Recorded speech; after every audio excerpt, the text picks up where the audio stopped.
Oh crap. Okay, sorry. Hold on. I didn't turn off the hi. Welcome. I'm hearing the intro twice. Hi, I'm not a professional. I don't make money at this yet, but you can do something about that one day. Okay. Yeah. Hey, I'm Marin. Welcome to Ms.Interpretations. This is my virtual campfire, and today we have the Humanity Live, which means Tommy and Matt. Hey guys, thank you for coming. Yay! Hello. I'm so glad you're here. Yeah, yeah. Don't worry, we're not professionals either. As I like to say, I'm not a professional YouTuber. I just play one on YouTube, There you go. That is and that I think is. it's hilarious. But like I think that's hardly anyone hilarious. else. Yeah, I would say usually other people don't laugh, but like I don't care. I'm just gonna keep saying it until someone does. It is what it Sorry. is. It is. Sorry. It is the truth. It is what it is. So, well, you guys, I asked. You've talked about. Oh, actually, we've got something to do first. Um, yeah. Here, I've got to go back to me here. Okay, I got to take you guys. Can I just do this? Yeah. Hey. Okay. Cool. Um, are you ready?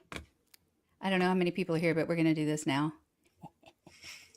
Out there that was ever a fat baby. Holy. There's one honest one. Mommy said, Jelly Bean, you have to eat the right kind of food. You're just a fat little baby. He wants his bottle and he don't mean maybe. Okay, you ready? Oh, jeez.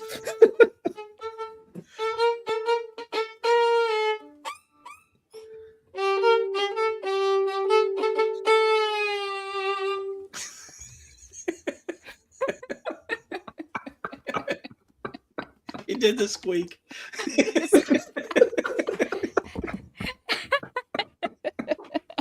Oh. Man, right after like before we got going, I said I was going to try to behave myself on like the swear words, and then you do that, and I'm trying. You're like, oh. Oh, that was amazing. But thanks for bringing that back. Thanks. You're welcome. Actually, I was like, I said yes, I would do it, and I'm like, I don't even remember. I had to go back and listen to it over and over again. Thank you very much. Just to do the clip, not to Isn't learn it? Isn't it almost like the melody of a famous song, but it's off a little bit? I mean, it's Yeah. like, yeah. I don't know which song though. But that little it's kind of clip familiar. of it does, and I don't mean maybe. That's I got to go back and look it up. I'm not real big. I don't really know a whole lot of jazz, but it's 3 notes, by the way, that song, except for the squeak. You gotta have the squeak. Yeah. That was good. Well, Thanks. thank you for doing that. Thank you. Yeah. Now it'll be in your brain for a little while. Yeah, and if anyone's curious, like where that came from, go back and watch Budget Scripture Saturday this past weekend. That was fun. Yeah. You can probably get to it from the post oh no, that was the other one. Anyway, yeah, go back to Budget Scripture Saturday from this past weekend. So Yeah. kind of wild. Okay, so that was a Christian video, by the way, people. I don't know if you. It was messed up. I mean, I saw that was Yeah. that the one that I said was like Uncanny Valley? It just felt so weird. Yeah, that It felt did. so weird. Yeah. Right, because Like, it didn't look like... I couldn't picture what the person actually looks like who was playing that character. Like, it just looked like that was their true self. And I felt like I was trying to imagine like an alter ego of the fat baby. As if the fat baby was the true form. Oh, wow. Yeah, which is that's. I just couldn't think about it that much, Matt. That's something. That is something. That's probably healthier. So Yeah, I kind of spun out on it. My brain was like, what to do. Yeah, yeah. With the song, especially, I was freaking out about it too, and I wasn't even drinking, so it must have been, it must have been worse. Yeah, I'm afraid I hadn't drunk enough at that point. Yeah, that's true. So. It was the beginning of the show. Yeah. Okay. Kip really knows how to make a guy feel welcome. Well, we only had a couple people in here, so if we get a crowd, I'll do it again. But Do a little reprise. Okay. Nice. I mean, it was 15 seconds, so. Oh my gosh, just to solidify that tune in your head. That's my goal. So, you know. All right. Well done. Okay. Well done. I'm gonna put up comments. Oh my gosh, there's all the comments. Oh, all the people. Hello, all the people. I didn't have the comments up, and it's so. That's right. You're welcome. Mhm. Oh my gosh, love you too. Oh, Yay. Okay, all right. I don't Agree. even know what I'm doing. I'm trying to like stop all the things. Okie dokie. Good to see you, Maya. Okay, Lurking. so tell us. Most of the people watching this will probably know who you guys are, but please introduce yourselves and what do you do? I don't know. I can go. I seem to have words. Matt. I was gonna say, Go I ahead, went Matt. first last. I went first last Okay. time. It's your turn. So we do a show on Wednesday nights at 8 Eastern called The Humanity. It's listed as The Humanity Live on YouTube, right? Yes. Yeah, that's what the @ handle is. The official title is just The Humanity, but Yeah. YouTube made us use the one with the live on it because It's live. It runs for hours. Mhm. There isn't really determined stop time. It's just kind of when we get tired. The stop time for me is when I fall asleep. I'm sorry. About 12:30, I'm like, That's okay. I try. Sorry, Kip usually falls asleep during it, and he's way out on the West Coast, so he He's has got no 3 excuse. Yeah. hours on me. Yeah. So- And it's Yeah. not that it's boring. It's just that I'm dying. Well, Oh, that's fine if it. is. It goes See, for a while. Aren't with the facts, right? Man. Yes, sir. That's my baby. No, sir. Don't mean maybe. Yeah.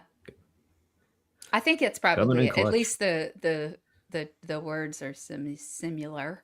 I think Okay. that does sound like it. It's that Mhm. one's yes, sir. That's my baby. No, sir. Don't mean maybe. But I don't know if there's like a bridge in it that does similar. Now I gotta go listen. Weird. Ugh, it's gonna Yeah. bug me now. I gotta go look at it. And then- y'all go ahead. I'm gonna check Spotify. Yeah. All right. No. So, Tommy. yeah. So yeah, we like Matt was saying, we do a show. It's Wednesday nights.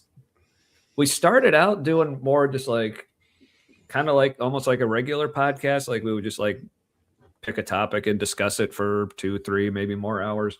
But then at some point last year, I don't know if we just said we were just out of topics we just wanted to talk about, or we just started doing like watching videos and reacting to those. We think, oh, this seems fun, but that's basically just what we do now. Yeah. What usually in the like Christian apologetics type realm. Sometimes we'll also dip into things like with more like current events or a little dab of science or philosophy or something. But Yeah. I mean, we're not like actual experts in any of the fields other Nope. than just being former Christians and Yeah. then turned atheist probably about 4.5 years ago. I want to say. Yeah, we I'm terrible with dates, so I really don't know. Yeah, for me, it's easy to remember because it was literally right after I recovered from cancer. So I remember that was in the fall of 21. So whatever that makes it, but it was kind of funny because we both kind of did it accidentally, and I don't think we even like realized it at the time. I just remember we were texting about something, and Matt goes, "So are we atheists now?" And I'm like, "Maybe." I don't know, because we had been like progressive universalist Christians, Yeah. and then realized we had progressed like right out the door after we were out the door. I that's basically my story as well. I just kind of yeah. Did you're you feel right. like you were getting Yeah. closer to God in that whole process, and then it just kind of like disappeared? Well, I talk about I deconstructed in my 20s, because I was in grad school in religion, and so but as a That'll do it. Methodist, it was easy for me to like reconcile stuff and just kind of Mhm. become more universalist. Like one of the my thesis advisor for my Master of Theological Studies was Jim Fowler, and he wrote a book called The Stages of Faith, where he talked about like he put religious faith similar to the stages of development, Piaget's psychological stages of development and Kohlberg's stages of moral development. And so he did something similar. It was a thing in the 80s to do. So people coming out of Harvard and what all. But and so that made sense to me. It's just like, thinking about things, and that universalist kind of, bigger picture kind of thing was like stage 6 or whatever. But anyway, so that was easier. But to Matt's question, I mean, because I was still praying, I guess, and even though not much, I just basically, if I went to church, I kept saying less and less of the creed till I couldn't say I believe in God the Father, or I believe in God, because I would say I believe in God for a long time. That would have been a useful benchmark. We didn't do that at our church. Yeah, that's a fascinating way to track it.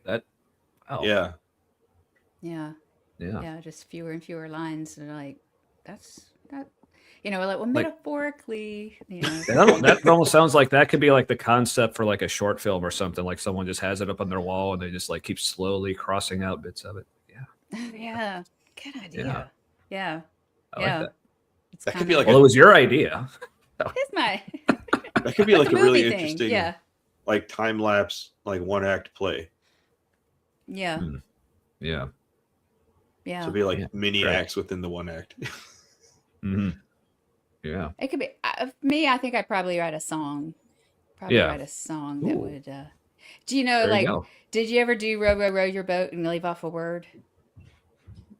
No, I don't think I did that one. Okay, row. Sing it with me. Row, row, row your boat gently down the stream. Merrily, merrily, merrily, merrily, life is but a dream. Yeah, we can't do it at the same time. But so then you just keep going, and by the end, you're like, row, row, row your boat.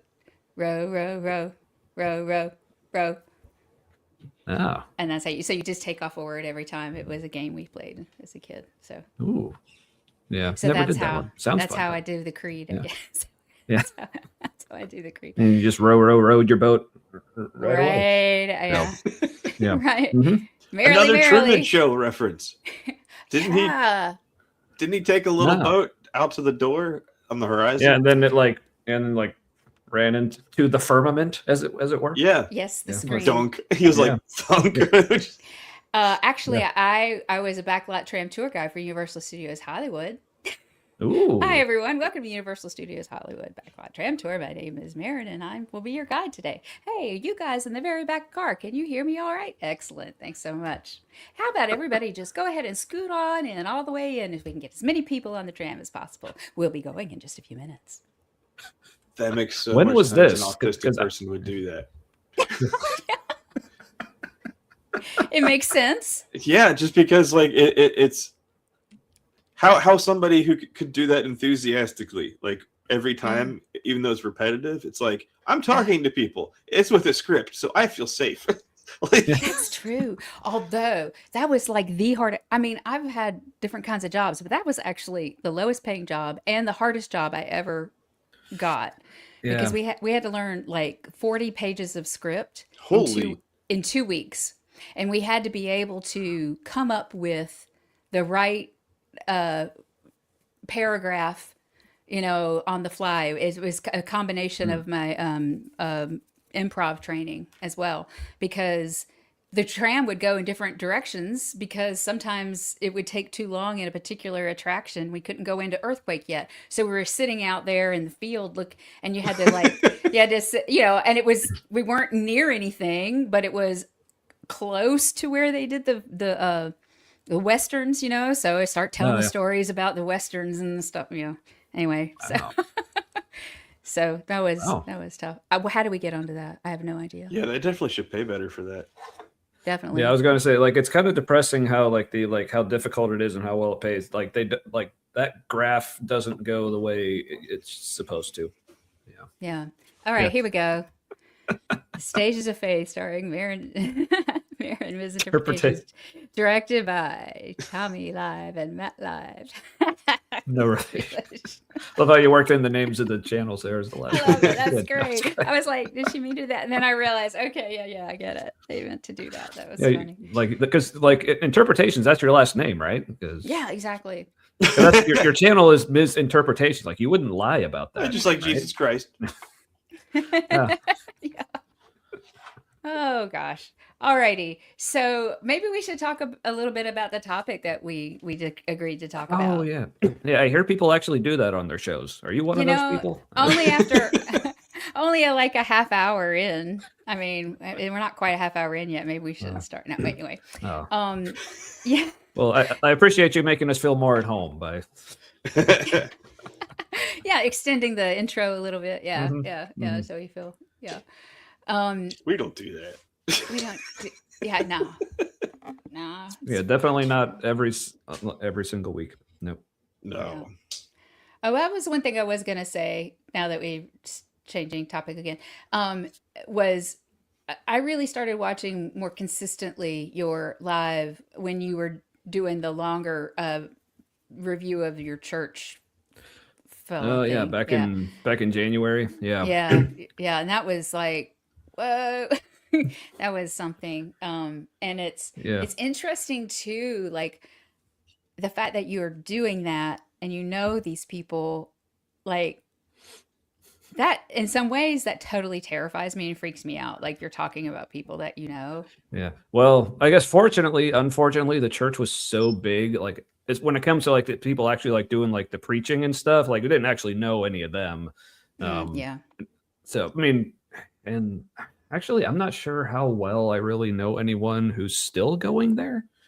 So that kind of helped, but Gotcha. Yeah, several of the prayer warrior, whatever, guys, they ended up going to different churches because Crossroads wasn't hardcore enough or something. But they still took part in some of the extracurriculars. Gotcha. Okay. Mm-hmm. Well, that's a good series, and now you're going to do that like once a month, right? Talk about right. that Yeah. church.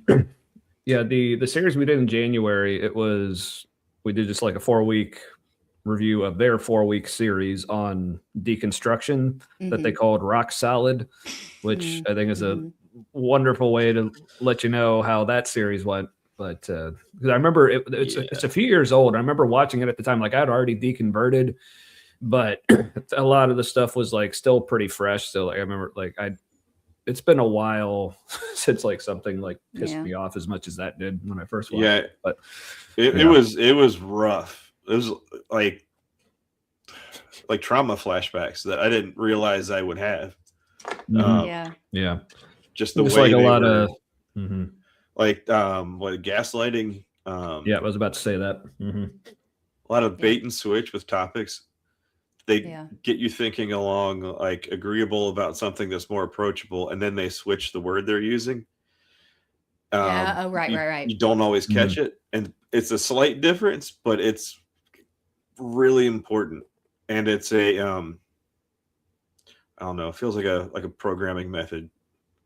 And it's a gaslighting technique as well. Yeah, it's like sure. controlling minds for Jesus. Yeah, but it's all for Jesus, so very like ends justify the means. Well, as long as it's for Jesus, then it's all okay. Yeah.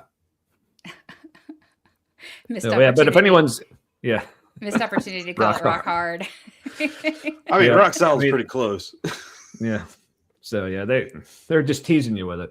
But if anyone's interested in watching, like I said, those even for us, those ended up being longer episodes because like usually the videos that we watch are like in the like 10 to 15 minute range, but for these we watch like the full message, so it was like 25-30 minutes. So, but we do also have we just have a playlist on our channel for that series, but it includes we also have just a bunch of smaller clips. Like we don't normally do those, but I figured I really wanted to have those for that series just because again, still kind of knowing some people there, and if people are going back and watching videos, I kind of want this to be like some of the stuff they watch. So yeah, there's a bunch of shorter clips. I particularly recommend if you're looking for just completely non-serious, more cathartic section of that whole series. Just look for the video called "Sad Deconstruction Noises."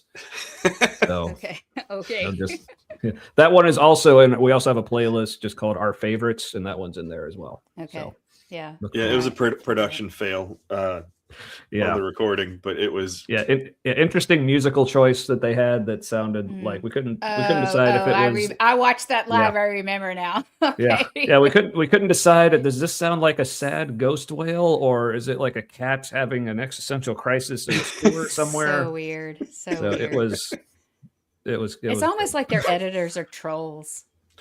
Sometimes. Yeah, that was one of the conclusions we came to, because like with church, with normally the peck shots and the audio choices. But you know what? I'm pretty sure they're trying. Like, I don't. Okay, so surely they must be trolling. But knowing the people who had volunteered, like Tommy volunteered, like with some of the people. Man, awesome. They're all doing their darndest to do a great job. So I feel like it's like their subconscious isn't completely bought in, and so when they do something creative, it's like the right side of their brain is smacking their left hand while it's trying to do something, that kind of thing. Okay, I had a conversation with a friend about this today. About, in a way, it's a. One way to talk about it is like with cognitive dissonance, right? But like the experience of the playlist was the favorites, and I mentioned a couple. So the favorites, like there's just several like assorted videos, including that one. But then there's also the I think it's called "Deconstructing the Jesus Way" is the name of the playlist I made like just for that sermon series, including all the shorter clips in there. Cool. So okay, cool. Thanks, Andrew. Thank you. As always, coming in clutch. Right on it every time. It's awesome. So cognitive dissonance can be a part of this, but in becoming unconvinced that Christianity is true. I don't like I don't like to say lost my faith, because that's not really it. And Candy Carpenter is a artist. She's an amazing musician, and she has a line in one of her songs is like, "I didn't lose my faith. I threw it away." Yes. Because it just doesn't fit. That's anymore. A good one. Yeah. Well, also, lost makes it sound like you were careless. Right. Yeah, exactly. Mm-hmm. And this is just like, so I say like walked away, because it just, it's not where I want to be. Right. Yeah. So for me, it's like, I didn't lose it. I know exactly where it went. Yeah. Right. I put it there. Like, or it just, but it is a thing where I became like with John Cohen and of Unconvinced. That's belief is not a choice. I didn't mean to. Mm-hmm. It's just here's what happened. I started studying cults, and it became a bit of a special interest, which I hate that phrase anyway, but it was something I was looking at a lot, and then I was like more and more like, dang, I'm in a cult. Yeah. Like, where's the line between a religion and a cult? There's no clear dividing line. Yeah. So I think, in preparation, you can't really call it preparation, but I looked up a couple of articles and looked at some abstracts for Left Behind. Oh, that's a good one, right? That movie, that's such a crazy movie, right? But Left It Behind. Mm-hmm. Yeah, that's awesome. So I looked at a couple of articles, and I don't know if I want to like pull them up or something, but I can just kind of summarize a little bit of the big picture ideas that kind of came to me with this. One of them, and I've been more interested lately in the cognitive science and evolution of religion. And so I'm probably going to deep dive into that soon. But one thing that comes up is like theory of mind, like how am I echoing? I feel like I'm echoing. I don't hear an echo. No, Okay. not to me. It's just me. Okay, cool. Theory of mind, like how we think, about how we think, that kind of stuff. Mhm. And Yep.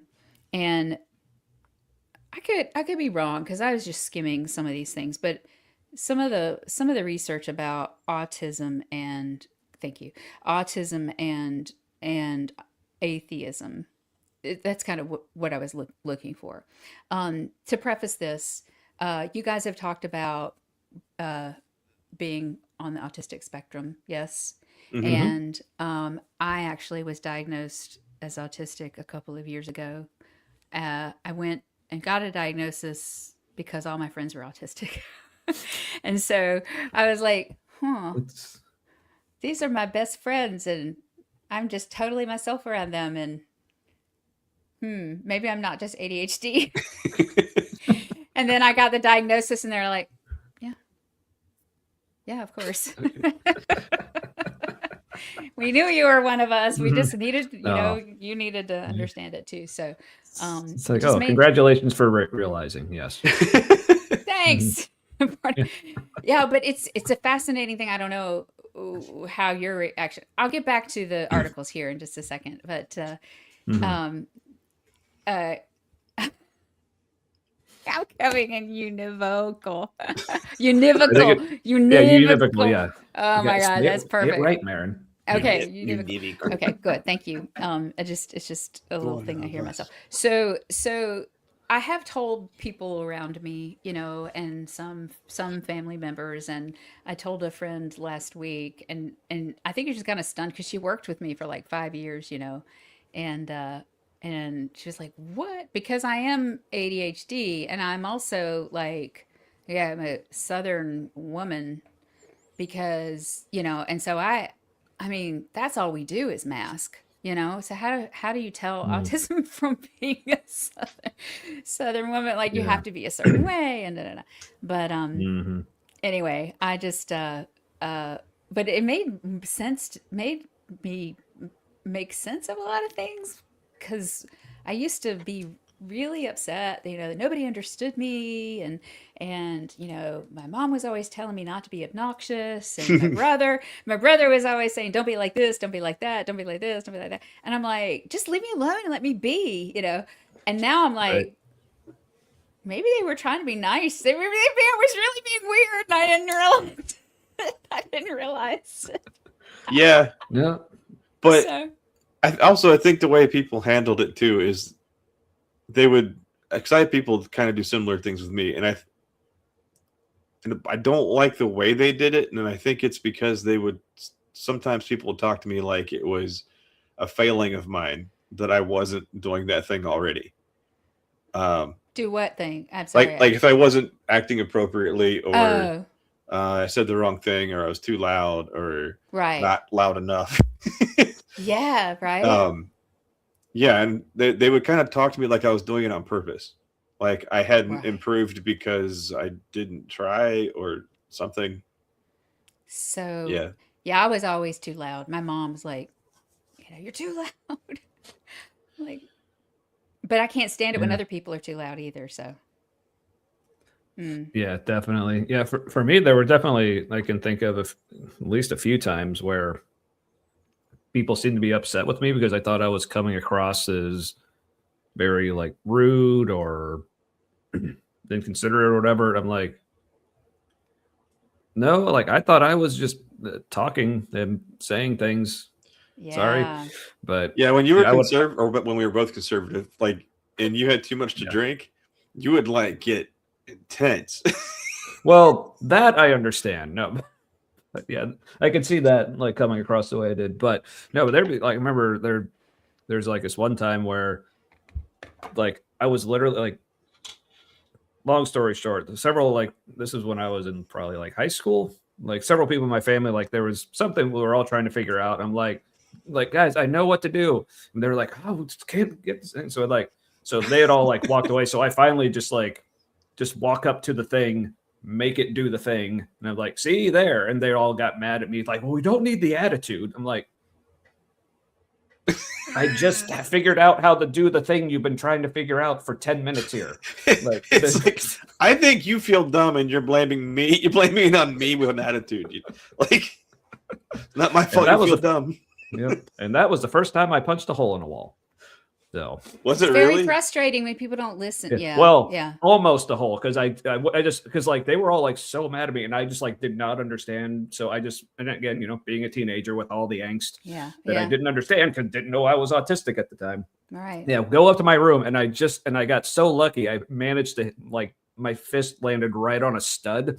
So is That's that lucky? Your poor hand. I was going to say Yeah, lucky. so I thought. yeah, lucky. But I do want to say anyway. something about this, Andrea, because and about your previous note. I mean, like my mom didn't say those really mean things to me, except every day my third grade year. Don't be obnoxious. Don't be obnoxious. I thought I was obnoxious, but she wasn't that mean. But she did act like I wasn't right. You know, wasn't okay. You know, it wasn't okay to be. I was never perfect enough. So there's that bit. But my evaluation was by video, but it was like almost 4 hours long, as far as the evaluation and going through the whole process. So for me, it was helpful to get the diagnosis just because I don't present as your tip. I don't know. There were a lot of people who didn't believe me. Yeah, they're like, Yeah. you can talk and have a conversation and you make eye contact. And, yeah. And then and I can be social, you know, but then if I'm not, because I'm shut down because I can't function anymore, you know, I'm being a snob. Yeah, or you're being antisocial, or like, yeah. But real quick, I just want to go to something Ember just said. You know, the be someone else is kind of the hallmark of many of our lives. Yeah, I can relate to that. There's this meme I saw recently. Like, it's one of the most relatable things ever. It says like, society, be yourself. Also, society, not like that. So it's like, I mean, yeah. But yeah, I remember. Like I said, I wasn't officially like diagnosed or anything, but like just talking with people like Matt, who's already also pretty sure. I took tests. Yeah, because apparently self-diagnosis with autism is actually pretty accurate. But also talking to my therapist, and that's what we do. We're pretty accurate. We can recognize those patterns, right? I mean, I think that's part pattern of the recognition. Yeah. But like talking to my therapist, I think it's something I've mentioned before. That's before we went live. That's part of, like, in this conversation, I'm trying to remember, okay, what did we talk about before we went live and what haven't we talked about since? So making sure I'm not repeating myself. But was talking with my therapist, was that like, she's not like a psychiatrist or whatever you actually have to be to officially diagnose. So, but I remember at one appointment, like a couple months in, she's just like, look, I mean, I could pull out the list of like all the diagnostic criteria. And she's like, you're checking all the boxes. So I was like, okay. I think that self-diagnosis is, I think it is valid. And I think it's becoming more valid in other people's eyes. It's expensive to get a diagnosis. So not everybody can afford to do it. Right. Yeah. And, that's, even in some ways also, you know, like with ADHD and autism spectrum, which I think ADHD is kind of on the same. Anyway, there's a lot of overlap. Yeah. There's overlap. Definitely. I think it's like a 3-point spectrum personally. What's the third? It's like range of impact of ASD, and then like ADHD is kind of like a third spoke on that kind of, what's that? Is it a web spectrum? Oh, I see what are you're those saying. called? I see what you're saying. I think so. Because I'm like, I have Maybe? auditory processing disorder too, so I was like, maybe that's the other thing on there. Yeah. But Maybe they're all on one spectrum. yeah, there's like a spectrum. Bunch of Yes, spokes and on this the is same wheel. I want to agree with Jesse on this. I'm still stuck on the idea that we classify as neurodivergent or just different mental templates that were useful in hunter-gatherer groups. Like we grew up in a different culture, and this civilized culture is just just not meant for us, especially. know. So I think, and because when I think of like neurodivergent, I think like everybody is. Divergence is is an is important in evolution. We have to have Yeah. diversity, right? We're Hmm. all neurodiverse, Oh yeah. and so I just think like this is just a different way.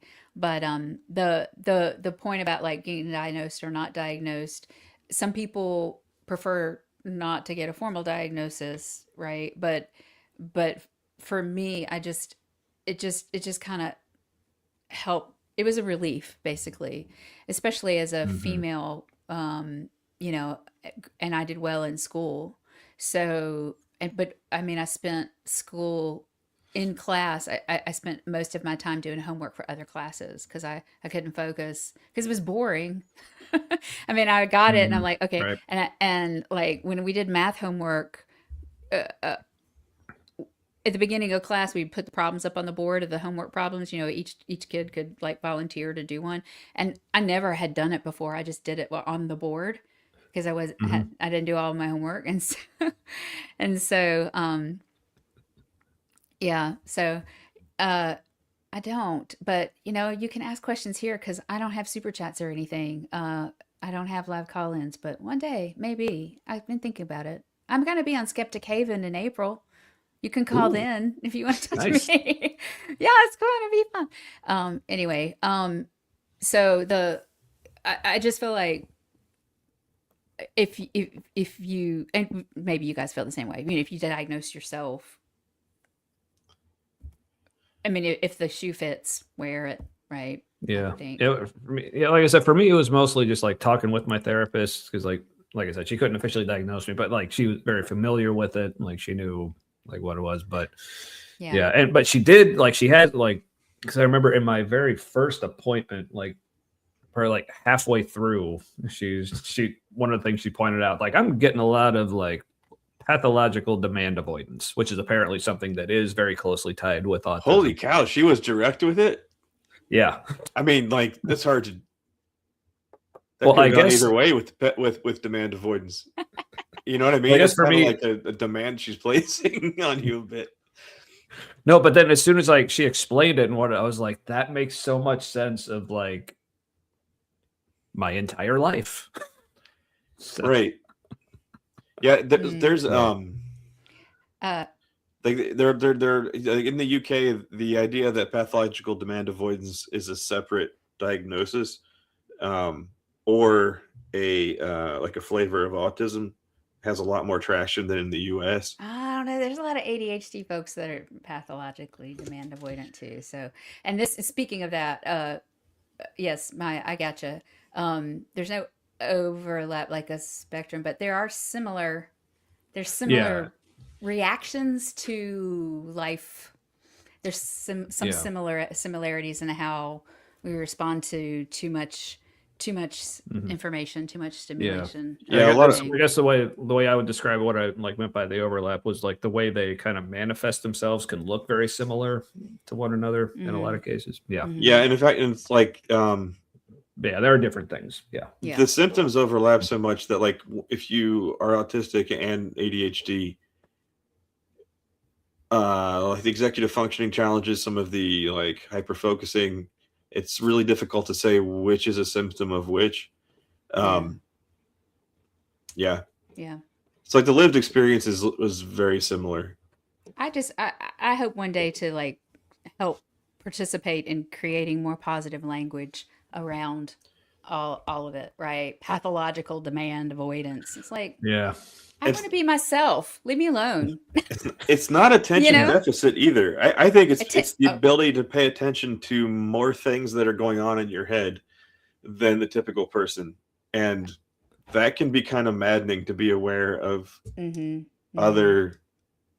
I guess Mhm. So yeah. I Mhm. have a new name for I have a name for it. I coined this 20 years ago. It hasn't taken on yet, but maybe one day if I write a paper about it, maybe I call because it was before ADHD. It was just all ADD, right? So Yeah. attention discrimination difference. Ah. So we have difficulty knowing what to pay attention to. We can't discriminate what we should necessarily pay attention to. It's either Yeah. completely hyper focused or like exhausting us because we're paying attention to Yeah. everything. Yeah. Yeah, I So mean, because really, what it is like we're just having trouble focusing on. I mean, a lot of times, like I said, it's a spectrum, so it varies. But a lot of times, it's really just a matter of like we're having trouble focusing on the things that most other people think we're supposed to be focusing on. yeah. But like one way, like I heard one description of ADHD I heard like a while ago. It's like one of my favorite things. It says because it's all about like the context and what the like societal, cultural, whatever expectations are. The way I saw it put once was ADHD is a problem in like a school classroom, but it's not a problem in the woods. Mm. So Yeah. it's because like if you're just like out in the woods, like taking like on a hike or whatever, and you have ADHD and you're just like focusing on whether it's like hyper focusing on one little thing or just like everything, and it's all good because like you're just out in the woods having fun. It's all good. But Well, and in the when you're in a woods, like, classroom when it's like much more structured, it's like no, you need to be doing this now and then this. It's like well, Yeah. it's not my fault you made up these dumb rules. Exactly. and in the woods too, for like Yeah. like evolutionary safety, like being aware of several things at once or something grabbing your Mhm. attention easily. Helps you live. It's a Yeah. good thing. Like if That's you can why- focus and- on one Welcome. thing really well, and you're in the woods, like you're probably gonna get eaten first. Like, Yeah. Yeah. Yeah. Yeah. This is my point too. Yeah, we're all aliens in the modern world. The modern world is not meant for our hunter-gatherer brains. So, yeah. But I mean, we're learning about it, and we can. I'm so glad of what we learned. Speaking of what we were learning, so these little articles that I kind of took a look at Ooh, yes. about autism and atheism, and one theme that I really got to dive into more because it made me angry, was the tendency. Well, I can't. I have to sneeze. This is uncomfortable. unacceptable. There's like yellow everywhere. The pollen is insane right now. I'm gonna pull this up real quick and just kind of take a look. I saw it was Robert McCauley and somebody else. Anyway, he was at Emory for a long time, so I recognized the name. But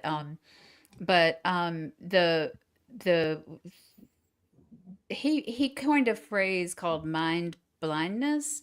So there's the byproduct theorists hypothesize about a social cognition content bias. Anyway, this is like I gotta summarize it. So and he used Baron Cohen's account of autism spectrum disorder, and I have real strong feelings about Baron Cohen, but suggests that an impaired religious understanding. Okay, so basically the idea. Okay, I'm getting it now. The point is that you get it, right? Makes sense, right? No, the point is the way that an autistic brain can tend to work is like more in the concrete, more in the literal, right? And the conceptual part of the spiritual, right? And grasping that and making sense of that is hard for. And I'm like, maybe it's just not true, y'all. Right? Yeah, I mean, like I'm having difficulty having that conception of God. I'm like, this is because it's not true. It's like so that was my reaction. Maybe we can tell the difference between a metaphor and a fact. Or like we're the ones like who can like examine all the details and actually realize no, this stuff really doesn't actually add up. Right. But Yeah. Right. It's just right. a program we developed to make life more tolerable. Yeah. Yeah. I have, Thankfully, a lot of though, thoughts I on did that. see other articles about going, meh, nah, don't think so. When you look at all the different factors of social expectations and different types of things, it's not necessarily. I mean, there are a lot of folks with autism who are very religious, right? Or they're very spiritual, or they're very faithful to their religion that they have grown up with, or either chosen, or most or Catholic priests are probably autistic, to be honest, or they used to be. I'm like, I mean, it's not Or a bad gay, or theory. both. Or both, yeah. It's not a bad theory, spending so much time alone and yeah. I mean, I guess I Yeah, started but to suspect for myself when the pandemic hit, and I really loved the shutdown. Like, it was oh yeah, awesome. It I wasn't loved it. that hard. It was, yeah, and people are like, "I'm getting cabin fever." I'm like, "You want to go out and do stuff?" yeah, I'm yeah. like rested for the first time in my life. It was a Yeah, lot probably easier to make also. eye contact because there wasn't the rest of the face giving me other. Oh yes. Because you look at somebody's eyes, right, and you can kind of like get a sense of what's really going on, but then their face will do things that don't match up with their eyes, and Yeah, that bothers me. It's like your Yeah. face is lying. Yeah. yeah, yeah, And for me, like I said, I mean, obviously, as a whole, like the whole COVID thing, very bad. yeah. But for me at the time, a part of it was what made it a better experience for me was like I lost my job at the time, but I kind of hated my job that I had at the time. Same. Yeah. But like Thanks, because COVID. my job, yeah. But my job, I was doing like audiovisual services for hotel events. So it was being very like people person, like all the time. And But you were always like having to fix the problems, and everybody thought it was your fault. And yeah, that's a yeah, stressful place to be in too. yeah. Like, I'm And the whole literally thing, not like, in charge of that. but even the thing that I was in charge of, like, if anyone knows anything about AV for live events, like, the definition of unpredictable, it's like literally anything could go wrong at any time. Like, and I, during my years working that job, I was at work at some point at every single hour of the day, like all the way around the clock, Mm, just for various mm. reasons. But then COVID hits and I get furloughed and Because I'm just like, nobody's I'm just, gathering. yeah. Yeah, my job Mm. literally became illegal, basically. Yeah. But yeah, so now I'm just at home and it's like, but I can it's like, but I still have whiskey and video games, so all right, let's go. It's just So, life. Yeah. Okay. I do need to pause for a commercial break, if okay with y'all. okay. Okay.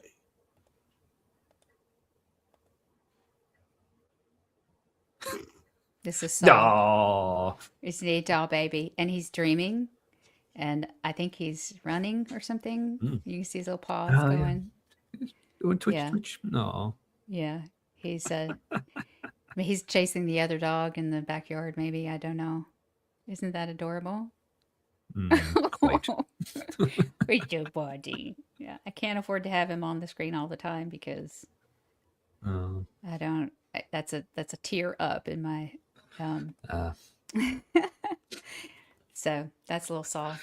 Puppy I mean, you can just replace me with them. That's fine. Oh, okay, fine. Okay, fine. Yeah. So, Which also, speaking of like between like the dog and everyone, I'm glad we all got the memo to wear black tonight. So, right? I mean, Well, I always do, but I often do. I wear a lot of black, but I actually thought about it. I actually thought about it, and I was like, yeah, it's a bit angst, I'll wear black. yeah, So, so I think the for me, as far as like autism and atheism, what we're talking about tonight, what I'm talking about, is mostly anecdotal. I mean, I will dive in and do some studying about it and kind of get an idea about what some people are thinking about it. But and there's an anthropologist in Santa Barbara, University of Santa Barbara, I think. Anyway, I want to get in touch with him. I met him at the American Academy of Religion, and he's studying atheists. I'm like, oh, that's awesome. I want to learn. yeah. I want to know what you're finding out about us. We're very interesting. We are. We're fascinating. But the cognitive dissonance I just could not tolerate anymore. It was like every time I came up against something that didn't make sense and tried to explain it away, I almost just got to the point where I was like physically exhausted from trying to put this together in my mind, that God is love, but all these bad things. Jesus is the one who talks about hell the most. Yeah. Like, he talks about it more than anybody else in the Bible. So, And it doesn't say very much. And doesn't say very much. That's true. But yeah, he makes it sound pretty bad. Yeah, light on details. But it does sound. Eternal fire is not something I'm fond of. Yeah. Yeah. You know. Yeah. No. So. But yeah, man, but there's this. a clip. Go ahead. I was gonna say this is something I could go on for probably hours about, but like as far as like the connection of like why, because apparently it actually is a thing, and people, at least a few people have actually done studies on this, and how not just common it is for people on the autism spectrum to leave religion, but for a lot of very similar reasons. Like I don't know if you saw this, but I think it was probably about a year ago now, or at least Dr. Kip. Did a show where he had someone on who had done research, and he does a podcast called Christianity on the Spectrum. Did you see this one? I did. Yeah. So when this guy was describing like all these reasons that according like his research, like these are the problems a lot of autistic people have with religion, I'm like, and he said he gets this reaction a lot, but I'm like, it feels like he's just reading my mind. Like this is exactly it. Yeah. But like things of like, yeah, like you were saying, because for one, apparently a lot of people with autism, while they're still religious, get very heavily into apologetics, and like, and that was me. But I Matt may have tried. been an exception. Yeah, I tried, and I was just like, "This is." Well, okay, I didn't grow up especially Christian, and so when I got into certain areas of Christianity, as I got more like into like spiritual warfare stuff and just all the weird stuff our church would do, there were certain things I never could really get that into, like the end time stuff, because I had lived a life not worried about that or where that was real.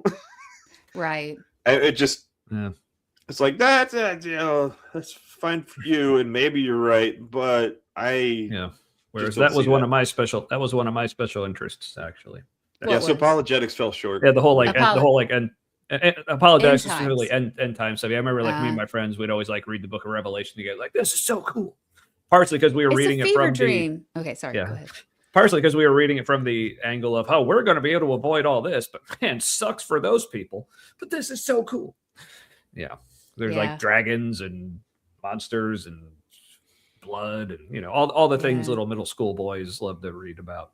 But we're like, but it's in the Bible, so it's okay.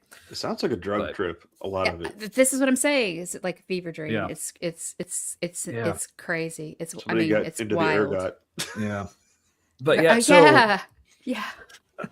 But going back to that whole that Christianity on the Spectrum podcast, and the guy who was on, I can't remember his name, but I thought it was interesting because he said he grew up Christian and then became atheist, but then went back to Christianity. Yeah, but I appreciated how he says, it's like, look, I get it, like why that seems weird, especially to my fellow autistic folks. Like, yeah, I get why that doesn't make sense. I'm not trying to make it make sense to anyone. Just being honest about it. So, okay, that's great. But I actually listened to a couple episodes of his podcast, and he did it with his co-host, this lady. Again, can't remember her name either. But it was great in that they were going through in such great detail about some of the reasons that people with autism kind of end up rejecting Christianity. And it's for things like you said, like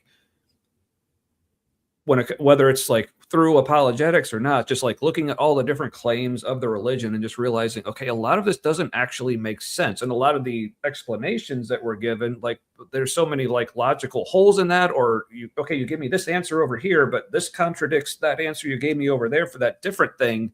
And so we're just like trying to make it make sense and then realizing it doesn't actually make sense. So we're just like, well, for a lot of us, the way our brains work, it's like, well, if it doesn't make sense, then I'm done.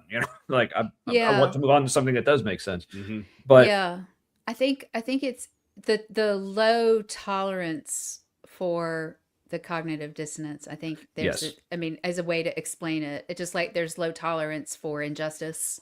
Yeah. Mm-hmm. And maybe tied to that because there seems to be a lot of injustice in the Bible. And it's like, but why? That's not fair. That's not okay. That's not, and right. Yeah. Yeah. And And then like, go ahead. yeah, and then all the answers we are given, it's like, well, that doesn't actually make sense, or that doesn't actually solve it. To me, that just seems like you just you had a problem with something, but your brain only went as deep as, okay, well, here's an answer. But it's like it's almost like with a lot of people, their brain doesn't go past, well, this is an answer. They don't actually think, okay, but does this answer actually answer the question, or does it solve the cognitive dissonance? Or even if Right. it does, again, in this area, maybe it causes more problems over there. But it seems with a lot of people, and I can say from experience, I did this myself a lot as well when I was thinking about, is this real? Is this real? Am I like, I always hear, oh, there's an answer. Okay, I'm good. But then getting older and thinking about it more, it's like, wait, Yeah. that's not actually an answer. But so then, so like I said, like, so for me, like leaving Christianity, like I never had in mind, like I never wanted to leave Christianity. It was Right. just one of those things, like after so long, it was like, it just no longer makes sense to me. So I kind of can't help it. But yeah. Yeah. It's not a choice. It's because some people say, well, you're choosing to be away from God. You're choosing hell, and I'm like, Mm-hmm. I well, okay, I choose not to. I choose not to go to hell. If I'm gonna choose Yeah. it, I'm gonna choose not to. So yeah, Yeah. yeah, That's one of my, that was one of the apologetics thing that still like pisses me off the most is I wish I that turned it was, out on people and said, like, if they said something like that, or when they said to somebody else, be like, okay, stop believing. Sounds dumb, doesn't it? yeah. mm-hmm. Because Just it stop is. believing. Yeah, You Yeah. can't you can't choose to stop believing any more than I could choose to believe. but that doesn't Mm-hmm. that doesn't make sense to them, Right. right? I Yeah. mean, there's different ways. I've been watching John Cohen from Unconvinced. He was on TikTok a lot, and now he's starting on YouTube, and he's already monetized. Not It's okay, fine. It's fine. It's fine. Yeah. It's fine. Yeah. So Yeah. anyway, but Good he's for him. awesome. He's Super happy for but him. he's awesome. But the part of it is the his main point is that we don't beliefs are not chosen. Beliefs are a result of what we're convinced of and what we're not convinced of, and so Mm-hmm. that's just the way it is. So like when I say I didn't mean to not be a Christian, and I just was studying the Bible Yeah. again. I was just studying religion again because it's something that's interesting to me, and I have a couple of degrees in it, and I was able to stay a Christian, for decades after deconstructing, right? And Mm-hmm. now I'm like, oh, I actually read this. Oh, this is not. Yeah. It's not fitting. I think Yeah. it's really interesting all the different ways people came up with to um it's like we got too intelligent before we were able to be comfortable with what we didn't know or what we did know. And Mm. so we got smart enough to realize there's a lot of stuff that can kill us, and there's a lot of stuff that can kill us that we didn't even think about. And that's kind of an existential dread. um I think to just kind of quiet our minds, like religion just kind of developed in all these different ways. um and it was kind of like early science in a way, because a lot of it was based on trial and error and just Yeah. assuming something was working for a particular reason. Yeah. I mean, yeah. I think science and magic and religion kind of all used to be the same thing. And Mm. then, depending on who was in charge, what became good or bad about Yeah. those different practices, um, Mm-hmm. was labeled such by those in charge, those who were in authority. So, Yeah. um, Makes sense. yeah, yeah. But I'm really, I like the kind of balance that I'm trying to make for myself now is not being mad at myself for believing so long, because it's a human thing to do, to have religion. Right. Like most humans have a religion, of all time, over thousands and thousands and thousands of years. And Exactly. so it's like we can't be upset, I I don't judge people for having a religion. I don't. I think, or a faith, or this is something that means something to them, and I don't know. I don't know everything. Yeah. I just don't believe Christianity is true. And I don't, I Yeah. don't believe that religion is true. I don't believe that religion is true. But I can understand the value of it. I can understand the benefits of it. But Yeah. Which is fair. I have to run as fast as I can away from the harm that a lot of it causes. Yes. Yes. Exactly. Religions of the book, especially. Yeah. Oh yeah. For sure. Yeah. Well, Yeah. Exactly. That summed it up very nicely, Matt. I blame the rural urban divide. It seems like a lot of the Old Testament is focused on cities bad, country people good, shepherds good, people with lots of land, open land are good, and conquest good, colonialism good. Because then we get more land. Yeah, so, civilization good, good, and savage bad, and whatever, right? I mean, it flips back and forth. Yeah. Yeah. So it's interesting, Matt, that you say that, because next week here on Ms.Interpretations, Dr. Kip Davis is going to come and talk with me about this very topic. I asked him, like, can you come and let's talk about the urban rural stuff, the country folks versus the city folk. Yes, absolutely. Yeah, that's what we're going to do next week. Because Matt, are you a prophet? No, I listened. There was another podcast I was listening to today, The Majority Report. They had an author on there, and she had done a political comparison in America between rural and urban, and how it didn't. It's pretty much always been divided by race, but it has because America, and it hasn't been divided rural and urban so much until I think like the 90s, when the evangelical stuff got all impregnated by the Republican Party. Got all up in the evangelical world, and like they do the abusive a-holes that anyway. And politically there wasn't always much of a divide. It was more along race, and then in America the rural and urban divide politically is more of a new thing. But the evangelicals took to the rural thinking, even in the cities, real easily. And I think it's probably because their book. Yep. Yeah. Yep. Yeah. Yeah, I think there's it's a complex. I think it's a complex world. I think it's a complex explanation, which many people do not want to spend the time and energy trying to parse out and think about. I mean, and so there's that, right? And Britt Hartley did No Nonsense Spirituality is her channel. She's that's good. Yeah, she's former Mormon, and she was talking about how a lot of people, the human tendency is to find shortcuts, right? Our brains find shortcuts so as to not overexpend too much energy, because it's detrimental to survival to overextend ourselves. Yeah. Yes, it is. And we're going to talk about his book. Yeah.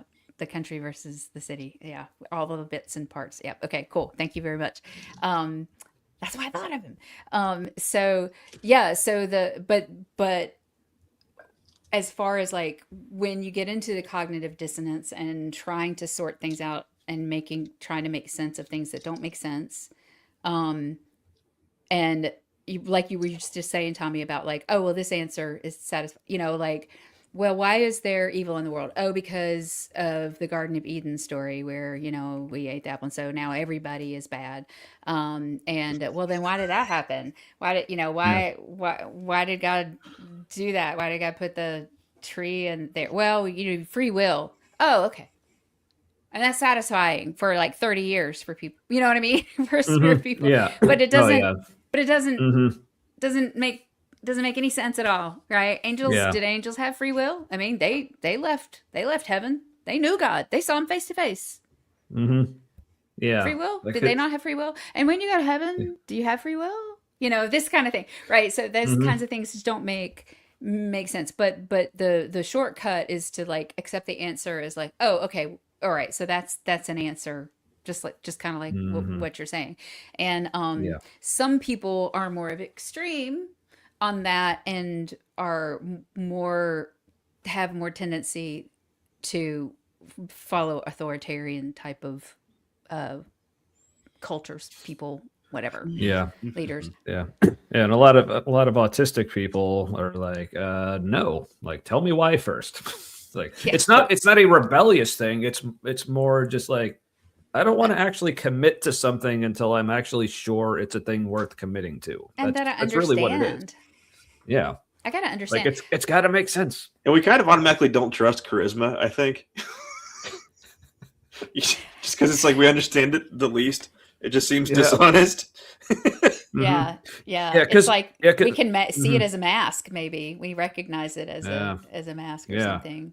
Yeah, because part of it's like again, only realizing a lot of this stuff now, but it's basically yes, right? Why can't I know all the things? I mean, I'm supposed to have this relationship, like, and have with God and have His very Spirit inside me, and He knows everything. So why doesn't that mean I know everything? So yeah, it just all Yeah, falls apart. But yeah, but yeah, for me, that was the big thing. Like having that certainty and assurance of things. Because like I said, for me, again, I don't know if I mentioned this on the stream or if this is when we were talking beforehand. So, but when I fully deconverted and became atheist, it was right on the heels of recovering from stage 4 cancer back like 4.5 years ago. mm, So it was basically what happened was I was already pretty heavily deconstructing at that point. Like I think even by the maybe even before I had gone into remission, maybe by like a month or so, I probably didn't even really consider myself Christian anymore. Like I still believed in God, but like I was a yeah, universalist. I yeah, considered myself a panentheist, even though I didn't really understand what that meant, but it sounded cool. Um, but then going through that, and there was like a good at least a couple months where I was like pretty convinced, okay, I'm probably going to die of this. This is probably only a matter of months now. Even like none of my doctors ever said it, but the way things were looking, like, I mean, I had a tumor like inside my heart, and like, mm, like mm, mm, mm. that's like not good. Not So, good. but yeah, And you're but then ended here. up yeah. Yeah, so yeah, spoiler alert, ended up going into remission and didn't die. Surprise. Nice. But but that whole experience just had that as much as I hate the cliche of it, because I remember Matt probably remembers even before my cancer was looking too bad. I remember saying at one point, just like, man, I hope this doesn't get like real bad and I have to make this like miraculous turnaround. And then I'm like, oh, I feel like I got a whole new perspective on life. It's like that just sounds like cliche and lame and dumb. But then, sure enough, I recover. I'm like, damn it, I have a whole new perspective on life. But but part of that was That being PDA like, okay, coming out now right. for your own transformation. I accidentally conformed. I didn't mean to become a better person. Dang. But that's basically what it was, is like, because like before that, like I said, been very heavily deconstructing. It was all about, well, you don't have to believe that, you don't have to believe this. It's all about, figuring things out for yourself. But then it got to the point where, okay, I survived that. Like I'm alive now. Like, and after basically just having my like entire world just like completely rocked, like okay, like what now? Like, so almost trying to figure out, okay, like I'm surviving, like I'm still going to be living for a while now, like, so it kind of forced me to really evaluate, like, not just what do I actually believe, but like what do I actually want, Mm-hmm. like, out of life? How do I, like, what do I want to build my life on now? So like, and I don't remember necessarily like consciously making this decision, but essentially being like, okay, if from this point on, like if I'm going to be like actually like basing my life on something, I want to actually be like pretty damn sure it's actually real. So then in these like more like progressive Christian deconstruction communities I was still in at the time, like especially there was this Facebook group attached to a podcast we used to listen to. Like I was in there all the time, just like having conversations with people, and they would say things. Well, I think Jesus was actually, like, or I think God actually wants this. So I would just get in there. Okay, why do you think that, or how do you know? How do you know? How do you know? How do you know? But what it always came down to was, well, essentially, whether they used these words or not, it was essentially, well, this is just what I choose to believe. I'm like, but why? Like that, Or they would You say, know, well, you just got to have faith. I'm like, okay, well, I don't. Yeah, that's because another, the faith thing. Like, so you're saying, I got to have faith to have faith. Cool. Circular what? Yeah. Yeah, but because my thing with that is like, because for me, like one of my biggest problems was the issue of divine hiddenness. If people are familiar with that, because that was basically it for me. It was like, Where is God okay, anyway? if God, yeah, that's essentially like I remember, like I think it was something. I have the date somewhere where I consider, okay, this is actually the day I became an atheist, like officially. It was actually during a prayer exercise. Fun enough. It was basically because me and Matt were in a men's like small group with the church we used to go to at the time, and they were like, all right, just this week, just spend an hour alone with God and just like kind of see what happens. I'm like, okay. So basically I just treated that as like my, giving God his last chance. So I literally just sat there for an hour. It's like, all right, God, if you're there, let me know. Like, please, like if you're there, I would love to know, show up. And then like, spend an hour. And I go into more detail on this in like other episodes of our show, but if you're interested, but basically, ended up just getting nothing. So I'm like, okay, fine. Yeah. So, but with all these people, like, so I would talk to people, say like, okay, but why doesn't God actually like give any like actual hard proof of at least just his existence? Like, I'm not saying he needs to give me the answers to every single question, like at least know that he's there. But people would say, oh, but if he like proved it to you, then it wouldn't take faith. And I'm like, so like, what's so great about faith? And so like, how does that affect whether or not I believe what or follow God? Like just because someone mentioned in something I've listened to recently was the idea of, well, if you tell me about God and I believe, does that change my free will? I mean, you haven't changed my free will just because I'm now convinced because you told me something, right? It's not, that doesn't affect the free will. So if God says, hey, I'm here. And what they tell you something wrong about God and you believe in that thing that's wrong, did they take away your free will to believe in something correct? Yeah. How foolish of me to expect God to show up like only like he did throughout the entire fucking Bible. Sorry. Yeah. I mean, right. Well, and we talked about you, Kip, and you showed up. So you showed up right after we were talking about you. So. See, now Kip is violating my free will to choose whether or not I believe that he exists. Yeah. So that is he showing up here? Yeah. I mean, he just wrote something though. We don't know if it's really him. Yeah. But also, real quick, I wanted to answer. Aunt Jer had a question about my baldness. So Aunt Jer asked, was Tommy bald before the cancer, or did the cancer give him the new bald or hairstyle? No, the baldness is related to the cancer, but not the way it is for most people. So I mostly took immunotherapy, not chemotherapy. So people aren't familiar, look it up. Immunotherapy, by the way, amazing. Like it's like steroids for your immune system. Like that's the reason I'm alive right now. And also the best part of it, I almost no side effects from it. Awesome. Like as opposed to chemo, which I did do 2 rounds of chemo. Like once they found the tumor in my heart, they're like, okay, we need something a little more. Might as well. Yeah.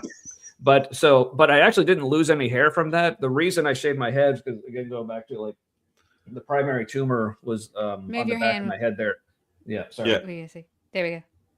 Yeah. It was really just a matter of after having the surgery, like having removed like the Band-Aids and stuff. It's like, well, the Band-Aids stick much better if I don't have hair. So I just shaved the hair off. And it's like, oh, I kind of like it. So I just kept the look. But yeah. So the most you had was like a little like soul patch.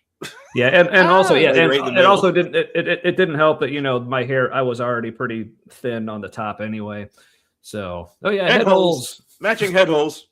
Yeah. Head hole, buddy. See, we're just so alike in so many ways.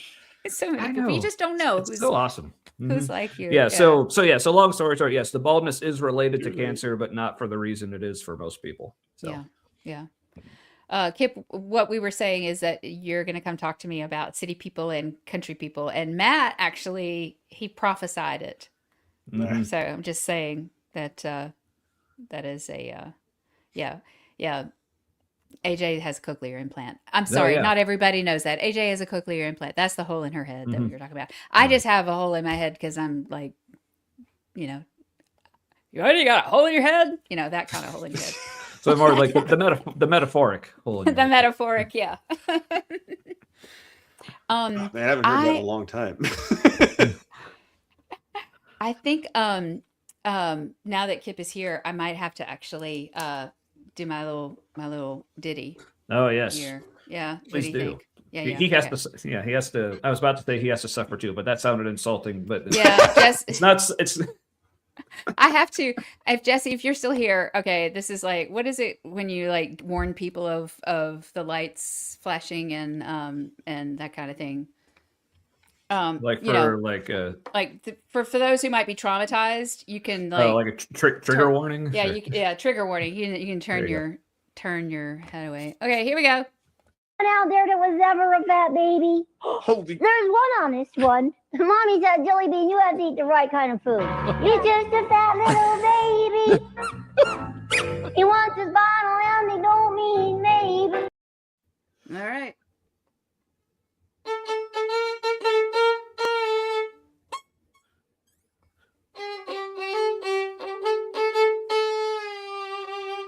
There we go.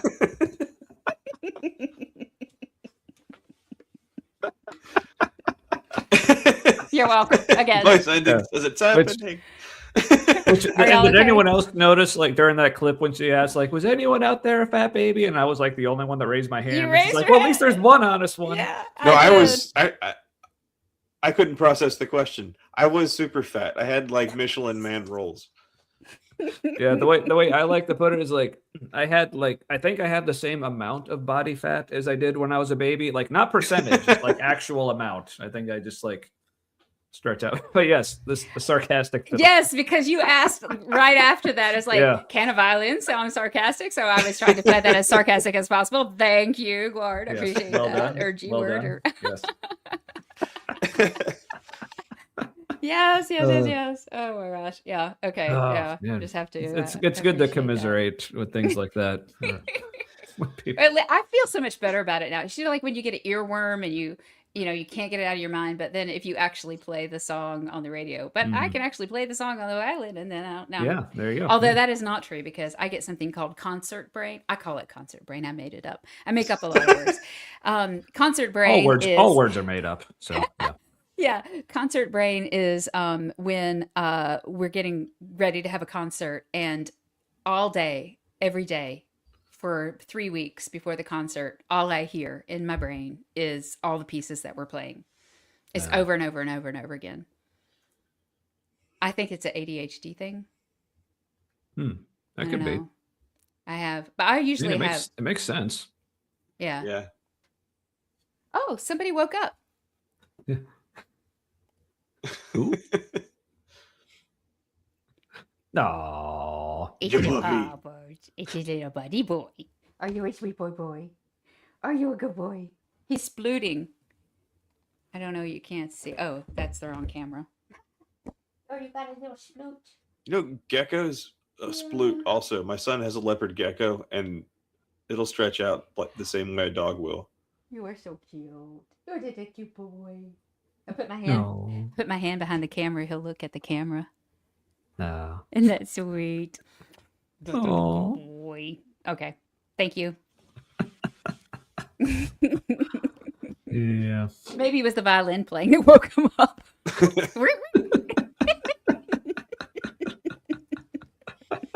Oh well, thanks again for that. That was good. That Oh was good. man. But So we think that that there's I think what the science has shown is that there is a high percentage of atheism in those with autism spectrum I don't want to call Hmm. on the autism spectrum. I don't want to say autism Yeah. spectrum disorder. It's not disorder. Yeah. It's just different Nah. than you. Yeah. It's just Yeah. different than you. Yeah, and there's like that's one thing that I found out, which was super fun. Since Yeah, like kind of like joining the like autism community is like just realizing how much conflict there also is within the autism community, just about like how people refer to the thing. Like people say, or do you say you are autistic or you have autism? Because like people have their reasons for being upset.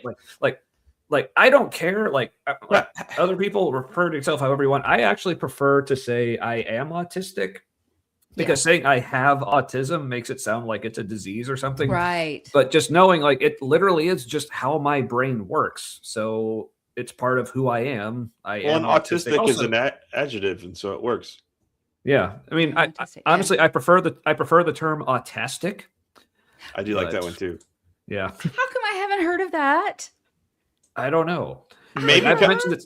I might have made it up, Matt, but I don't know if I got it from somewhere else. you and me, we need to make a dictionary. Come on. Right? There you go. The Mhm. positive words for all this. This is true. This is Meg. This is my daughter, and she gets concert brain too. And Saul is a good boy. Yes, he is. Yes, he is. Is that like Like, what happens when also- you play a video game so much that when you try to go to sleep, you're just playing through it in your head? That one of the If I play similar video kind of games, thing. yes. Yeah. Yep. I do play professionally. Thank you. I teach. Nice, yeah. I Nice. teach and I play. Yeah. But Yep. also, Bree, like my brain works like only some of the time, so don't be too jealous. Yeah. Yeah. Like I said, it's It's just Yeah. who. It's just how we. Yeah. yeah. But Yeah, then big- I big understand like different there are other people. people. Yeah, but there are other people who like to say, well, I have autism because they like I said, some people they don't like seeing well as part of I am, like it's just an aspect. Like I said, there's different reasons people refer to themselves different ways. It's all good. That's just how I choose. I don't to. understand how people would get No. upset about what somebody else calls it, like having it or you are. I think what's more Well, but- offensive is like getting mad about how someone else talks about themselves. Well, but then again, also being autistic and having like the high justice sensitivity, like I can understand if someone just says something that I disagree with, it just bugs me. Yeah. But Or if you think they're doing themselves harm by saying the one thing that you Yeah. don't think, but then Yeah. that's religious thinking a little bit too. there's that too. But yeah, but all right. So, but I wanted to, there was something else about, oh yeah, when I brought up the podcast, Christianity on the Spectrum, there was one thing about it, like I said, it was a lot of it I thought was like super cool because like the way he was describing him and his co-host, they were describing like the reasons like autistic people tend to have problems with Christianity or religion in general. But there was part of it that kind of the way they're approaching it, like I don't think they were necessarily doing this explicitly, but it just still kind of bugged me because I knew like, okay, some Christians are gonna take it this way. So going back to the whole idea of, well, maybe the things that like autistic people find like as being problems with things, like maybe those are actually problems. Maybe not. It's not just because we're autistic, but there seemed to be like some of that. Maybe y'all just attitude haven't that- noticed. right? But the way they were approaching it, it was almost like, okay, well, here's the problems with like Christianity that a lot of autistic people have. So here's maybe how we can kind of Oh yeah. like reshape it or re-express it or to try to address those issues or like recognize those. Yeah, it's fine. Like, but it's almost like, oh, they only have a problem with it because they're autistic. How can we fix that? But yeah, I'm like, right. maybe the approach should be, maybe we have a damn point. You said like- you asked me if I cuss, and this makes me want to cuss. Right. Yeah. Like, It's like at what point in that bullshit. did you hear someone Yeah, say there you you go. need better marketing?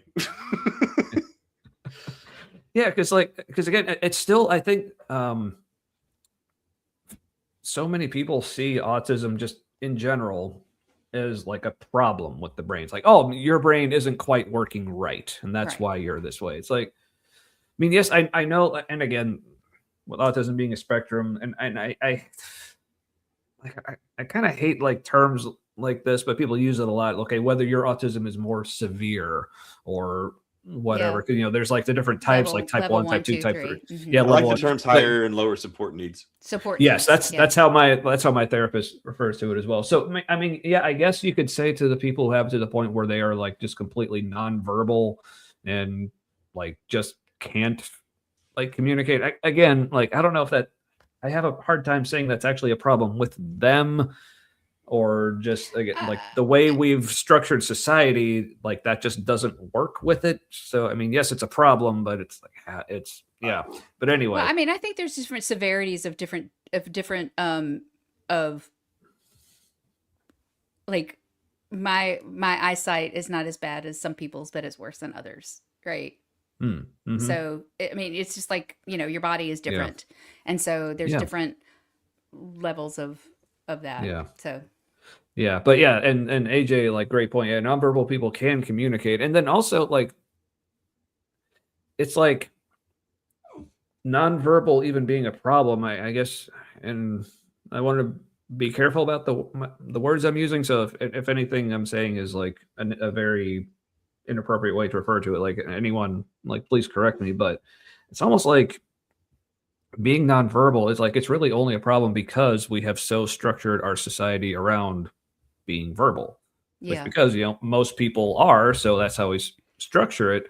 But Yeah. like and we want to be very careful with this because like I don't want to be making this like a direct comparison, but like your dog there like is also nonverbal, but like we don't say there's something wrong with your dog because it's nonverbal. It's because we just don't expect them to be nonverbal. But if someone's a person, we expect them to be verbal. So therefore, if they're not, that's a problem. I don't know if I'm expressing I that gotcha. properly, but I gotcha. but yeah, it's Here just is yeah, AJ saying, "You're good, Tommy. I get what you're Okay. saying. I'm deaf, so it is always hard for me to communicate with people who use spoken words." Yeah, right. The world is not made for nonverbal, right? yeah, and even people, with me, it's even though I hard. do have the ability to like verbally communicate, that doesn't mean I'm always good at it. There's a lot of times where I'm like, okay, I know Absolutely. I can talk, just have no idea what to actually say. So Absolutely. And Yeah. Kip, you weren't here when we talked about this, but yeah, we oh yeah, we talked about that John is John, that's his John. name. John is a Christian. Thank you. And it's understandable. Yeah. Yeah. Yeah. So but the podcast is really interesting, Yeah. really fascinating Yeah. because I forgot of about the it. I was intersection. it stopped showing up in my feed for some reason. Yeah, I got to go look Hmm. look into it more myself. But Yeah. we really liked the interview that you did, Dr. Kip, with Yeah, John. That that was was really really helpful. good. So, and Yeah. if I can think of it, I'll try to put a link to it in the description. So, Mhm. Yeah. I think I am getting close to being okay. He was fussing a second ago. I was thinking he was gonna try and force me to go get him a treat, but now he's okay. Okay, okay. because he was doing He's the a little, good boy. yeah, he is a good boy. I'm sorry, I keep going back to that because he was making noise. So if I don't look at him, he calms down. So it's okay. he's got a few more minutes in, So, All right. yeah. Okay. So see now I said that and now he's fussing again. There was one more thing wanted to say about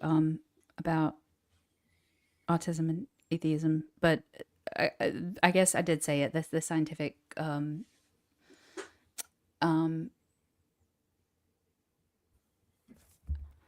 what you mean? No, do you mean John?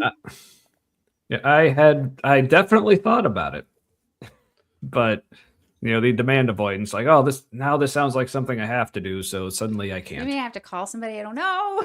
We'll have to be nice. Well, he gave his email address, so His like that was a email.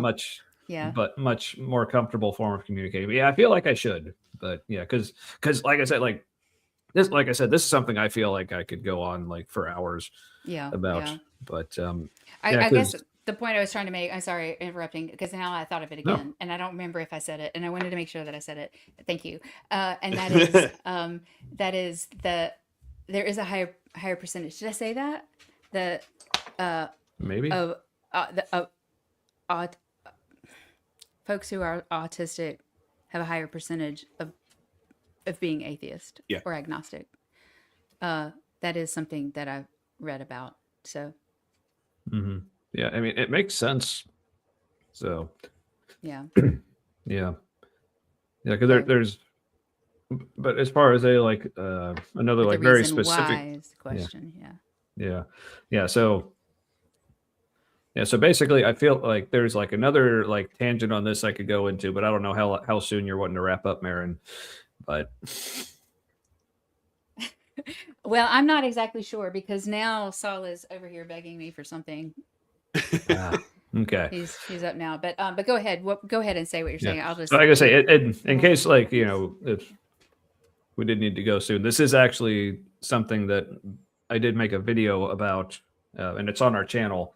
It was something I was doing for a while. Like I would just like make these little like Sunday morning rant videos that are like 15, 20 minutes or whatever, just talking about something. There's a playlist of those as well on our channel, but I stopped doing them a while ago, like just cause like no real reason. It just got to one Sunday. It's like I don't feel like it. Yeah. And then just didn't. But there was one I did that I was like super proud of. And it was actually like one of the most viewed videos on our channel, actually. So it's kind of tied like so much of like this, everything we've been talking about tonight together. Like when it comes to whether it's apologetics or not, like just these answers Christians would just throw out there. And to me, it's like, well, this just doesn't make sense. But then also looking at, figuring out, oh, it's because I'm autistic. And what does that mean? Does it mean there's actually a problem with the theology or there's a problem with me? There was just one specific example that, because you hear a lot of people, a lot of Christians say, because it's actually in the Bible, how like, God will never leave you or forsake you. And I'm like, well, I mean, just on the surface level, you look around at the world, it seems like there's a lot of people who seem pretty forsaken by like not just God, but like other people as well. Yeah. Mm-hmm. So Yeah. you bring these, but you bring this kind of stuff up with Christians, and they say things like, "Oh, well, God didn't really forsake him, even if it like looks like he did," and they'll go through all these gymnastics. Well, maybe we just have to like kind of rethink what we mean by forsaken. And I'm like, Yeah. like why? Like, so for me, one of the biggest things, like I said, for me, like leaving Christianity, like related to all like the divine hiddenness thing, because something that like Christians like to talk about a lot, or ask people who have like deconverted or just aren't Christian for whatever reason. One of the things they go to is like, was it some like harmful teaching you heard in church? Like, did somebody say something wrong? Like, but well, usually they're usually like they're probably thinking of things like, like hell or gay people are bad or whatever. But part of me, like, I love this answer just because part of me, loves kind of subverting expectations and seeing the reactions I get from people for things like this. But it is honest. So when people ask me, well, what was the most harmful teaching you heard from Christianity? For me, honestly, it was Jesus loves you and wants a relationship with you. Because as an autistic person, it's like it's hard enough for me to have relationships with people I can actually see and talk to and interact with. But now you're wanting me to have this relationship with this completely like invisible and imperceptible being that like apparently I can talk to him like in prayer and stuff, but not getting anything back. And I'm assuming that's for the interview we did with John, which definitely go check that out, folks. Yeah. It was very good. Thank you, Kip, for doing that, by the way. But so not only it's like I feel like I can't really have this relationship, but I'm being told that basically the eternal fate of my soul depends on this relationship, and it also needs to be like the best, like deepest, most fulfilling, most loving relationship. But I'm getting nothing. So that's what gave me so much anxiety, especially growing up, like as a Christian. I'm like, I feel like I need to have this thing, but I'm not having it. But then, becoming an adult, going through the whole like deconstruction, deconverting thing, and then finding out I'm autistic, it's like, oh, that's why I couldn't have this relationship, because that's just not how my brain works. So, but this is apparently, if there is a God and like if Christianity is true, okay, the brain I have is the brain God gave me. Like I am the way he designed me. Yeah. So like, why would he design me and give me a brain to which a relationship with him makes no damn sense. Yeah. So going back to the question of, well, God never forsakes you. Like, okay, well, if that's not forsaken, then what the hell is? Yeah. Like, so. Yeah. But how do you have a I think, relationship with the king?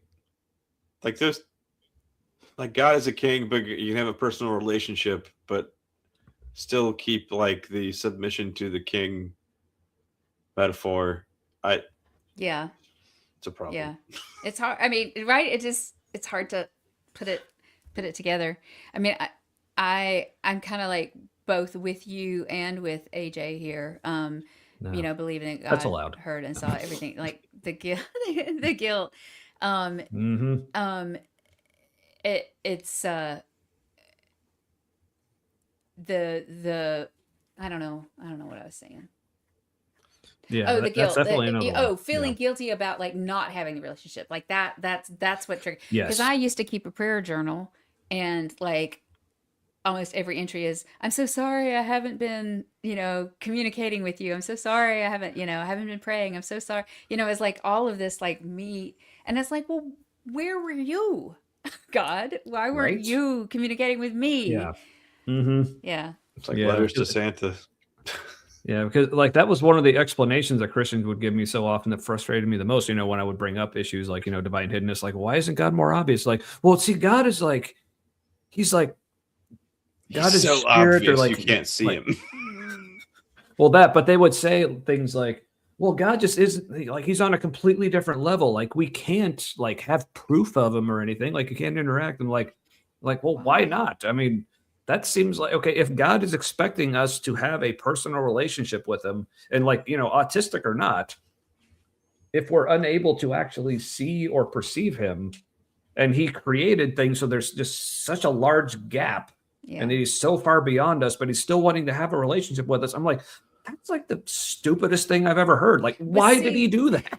But see, that's like seen as, I think, again, I got to go back and really read very carefully some of these articles. But it seemed to me that some of the scientific articles were like, that is a difference, but maybe a fault of the autistic brain, of not being able to imagine and accept that about God.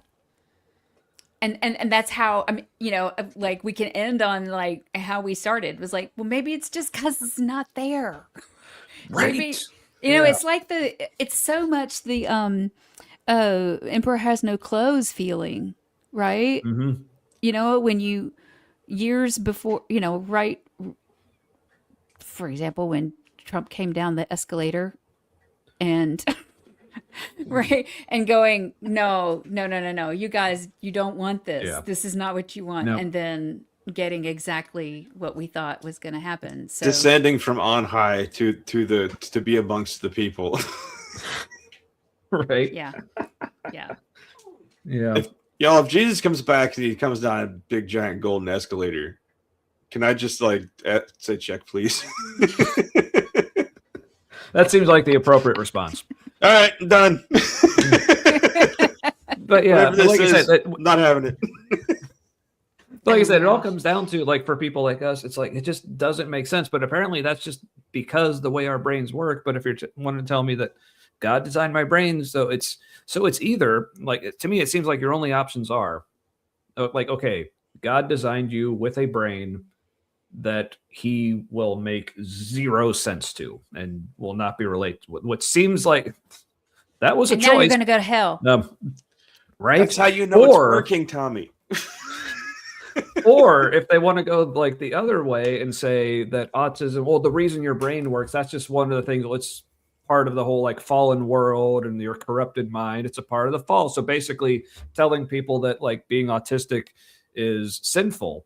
And if that's the route people want to go, like, I got something to say to you, and it's not go hug yourself, but so Yeah. Just more of us than pick you your think. poison Be there, folks. afraid. Be very afraid. Yeah. I think So one of the, I talked about like maybe realizing that maybe I was annoying to people not like me. And I think one of the things that annoyed my employers the most was my question of, okay, just to clarify, Yes. like it was Mhm. kind of my, oh my gosh, oh my gosh, Meg, oh my gosh, can I show that? Okay. Yes.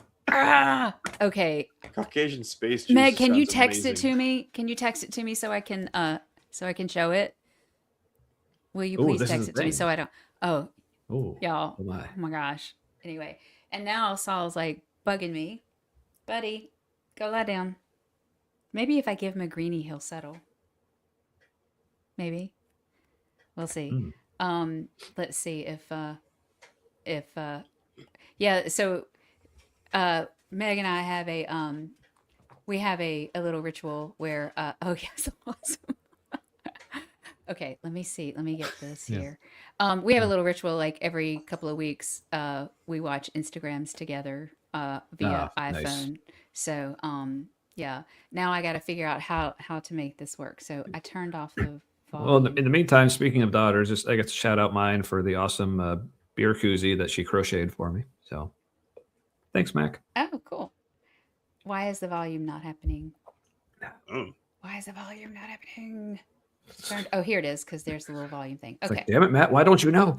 Okay. I know. What's happening? Okay, you're like, what is she doing? I need to, maybe I can just do it again. And then can you pause it? Oopsie, wrong thing. Okay, here we go. I have to share this. This will be a very fitting. Where are you guys? Here you are. Okay. I'm intrigued. So, What is it? Share screen. Anyway, we watch Instagrams together, and this is one we watched last night. And can you? I didn't put it on the stage yet, did I? Okay. not yet. There we go. Okay, here we go. All right, now I need to make sure everything is loud enough. Impact event theory. Let's see what happens. Okay. Why is that? Okay, see, I did turn it off. All right, let's do this. Is this real? This looks fantastic.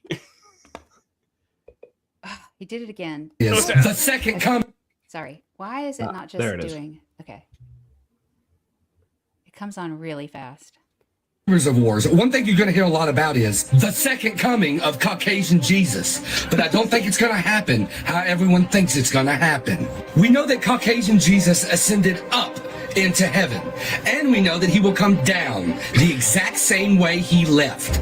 Even if he were moving at the speed of light, he has not made it out of the galaxy just yet. Wherever he is in the vastness of deep space, at some point, he will have to dramatically alter his course and head back to Earth. And when he does come down, we know that it will be loud, hot, and there will be lots of fire.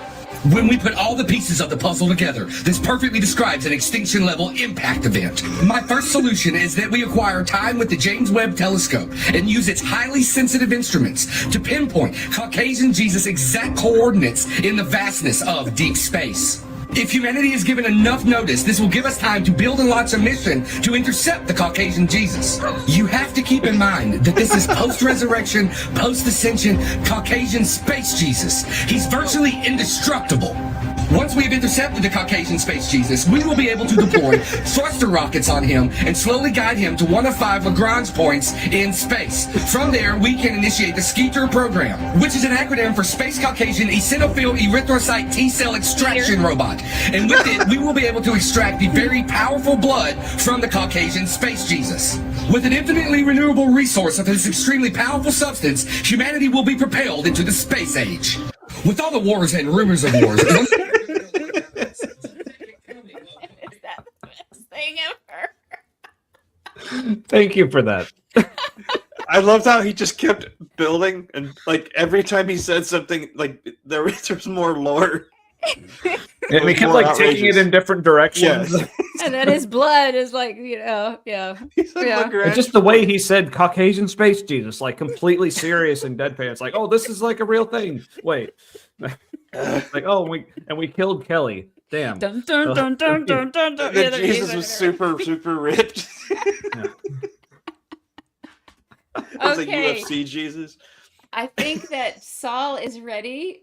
He's ready to go outside I must need. Listen, okay. I do have to say, my dog has personality traits that are akin to autism. He he knows his schedule, and he will make sure that you know that you have missed something on his schedule. And right now, what we are missing is magic cheese. He has not had his medicine for the night, which comes in, yeah, in his magic cheese. And so that is what he's trying to tell me, that he's like, you've forgotten, and I'm not going to bed until it's time for magic cheese. He's, Aw. yeah. So and He's a if you good can, boy. he'll just sit and stare at you. Right now he's bugging me, but he'll just come and just stare at you, and you have to guess. And then when you say the right thing, like, do you need to go outside? You know, and he's so cute. He's a doll baby. Anyway, Aw. yep. So, well, why don't we close here? We can't pass Caucasian space Jesus. Thank you, Meg, for sending that to me. Yeah, really Oh know where my we can go gosh. from there. But Yeah, but yeah, yeah. thanks for having us on. This was really cool. Yeah, Thank was you. really I looking enjoyed forward to chatting this. with you. Like, It was really fun. yeah, this was great. Good. Like I was so excited for this. I even showered yesterday for this. I showered So today, you- but I hadn't done that in a while. I kept forgetting. Yeah, Oh and my gosh, and you that's can't see it, awesome. but I am wearing my formal black sweatpants for this. You know, very special occasion. So. I feel so special. Thank you so much. This is okay. Now he's barking. Hey. Do you have to go outside? Yeah. Oh yes, Kelly, I Oh, showered Kelly. for yours as well. Yes, Okay. Yes. probably yes, you're also the special day too. before, but yes. Yeah, probably me too. Oh my Yeah, gosh. I mean, I work from home and I don't have a life, so I don't shower every day. So, yeah. But Oh, yeah, wow. I'm tired when I Alright. come home from work, and then if I wait too long, then it's too late. So I don't want to go to hair. I don't want to go to bed with wet hair, because then in the Mm. morning my hair will wake up like blah. Oh, yeah. See, I don't have that excuse. So I just like to take lazy. a shower at night because I like to be clean when I Yeah. sleep. Oh yeah, yeah. Usually, like when I do shower, it is usually at night. Yeah. But yeah. Yep. Wash off the day. Yep. Mm-hmm. It's a good But thing. yeah. Alrighty. Yeah. But thanks again, Um, Andrew, for the link and all the links. Yeah. Okay. But yeah, this if you don't mind, a quick plug. If people want to join us this Wednesday, we're back to Please. covering our old church Crossroads. This time it's their Easter service from last year with 6 reasons why we know Jesus rose from the dead. So I watched it earlier Awesome. today, and it is it is a thing. All Should I not watch it, or should I watch it? Well, there is one part I want you to be surprised for, so maybe don't. Okay. So, Mhm. not, but I was disappointed with the lack of peck shots. But so sorry, everyone Oh. Mm. who's used to those. Can you tell me, is it on location in Israel or in the Levant somewhere? No, it's just like on like just at church. It's like just a live. Okay, sermon, okay. so, yeah. All right. So I think So that- that's tomorrow So- night. Yep. Yeah, that is. Awesome. Awesome. Good. Anything else gonna be? You've been making the rounds. Are you guys gonna be on anybody else's? Yeah, we've program? been a lot of places recently. We were on Bunch of Scripture Saturday this past Saturday, obviously, and then we were on with Kelly earlier in the month. We were on Bad Science Sunday last month, but yeah, right now we don't have anything scheduled till July, when we're Oh. each going to have our own individual episodes with Neil the 604 Atheist. Which Oh, we're great. super excited about. But He yeah, has no but until idea that then- I exist, but that's okay. That's awesome. I'm glad for you. well, if he hasn't heard of you by then, we'll make sure to let him know. Oh, that's so nice. But Appreciate but it. but yeah, so if it, so like I good. said, nothing else until then. So if anyone else wants us to have us on their show, we're Call him free. up. Email him. Email him. Don't call. Email. No, I'm just kidding. Yeah, it's Yeah. the Humanity Live or the Humanity Lib. You can spell it either way. And yes, I'm going to make that joke every time because once again, I find it hilarious.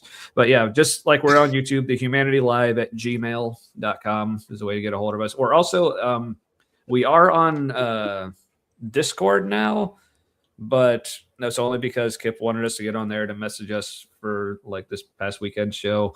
And I yeah, had I to, got I on had it, to like- keep telling you to hit the play button, by the way. that's true. And thank you for being there. I will. For I'm that. sure. Thanks. But Yeah, that was funny. But That was funny. but yeah, so we're on Discord, but I don't really. I basically like. I'm not actually using it for most of the Discord things. Like it's basically just there for people want to message us. Yeah, They can. cool. Yeah, the Yeah, email. Discord's a whole thing to manage. The email works good. Yeah. That's good. So yeah, email's good. So yeah, people want us on, or if people want to join us, well, that's another thing we need. Like we haven't had people on our show for a while, but we realized, oh yeah, we probably should. So. Well, So- I just want to plug. I will be on Bad Science Sunday on Sunday. Nice. Yay! And yeah, it's yeah, nice. Yeah, I don't know, Maya, why are you like this? No, I was kidding. It's gonna be one of those crazy. Yeah, it's gonna be wild Yeah. for sure. It's And always a thing. and I think that the weasels will probably get up and walk out of the room at least once. Maybe more. That's what I'm predicting with this particular video. It's going to be wild. And then next week, Dr. Kip Davis will be here and we'll be talking about country folk and city folk and the parts in his book that talk about all of that. So, okay. So we have to see, Dagon needs to see Saul. Yeah? Is he going to bark? Oh, I moved this now. There we go. Ellie. There you go, Dagon. There we go. Is he a cute? Come on, he's a doll baby. Mm-hmm. He's a cutie boy. So does Dagon get like aggressive? He just he'll bark at the dogs. Oh, yeah. You'll have to video that. Saul's like, this is the door, and I would like to go out of it, please. Can we do that? Look how easy it is. Yeah, You stand it's up. right there. Yeah. This is what we do. Like, why are you talking to those people that don't even have a third dimension? Oh, gosh. Okay, let's wrap up. You guys, it's All right. great. Come talk to me again, okay? That would be Okay. that will be fun. If you insist. Yeah. Okay. Yeah, this was fun. Thanks. Alrighty. Yeah, Yeah. thanks. Yeah, we'll do it again. Take care. Sounds See good. you guys soon. Bye. Bye. Good night.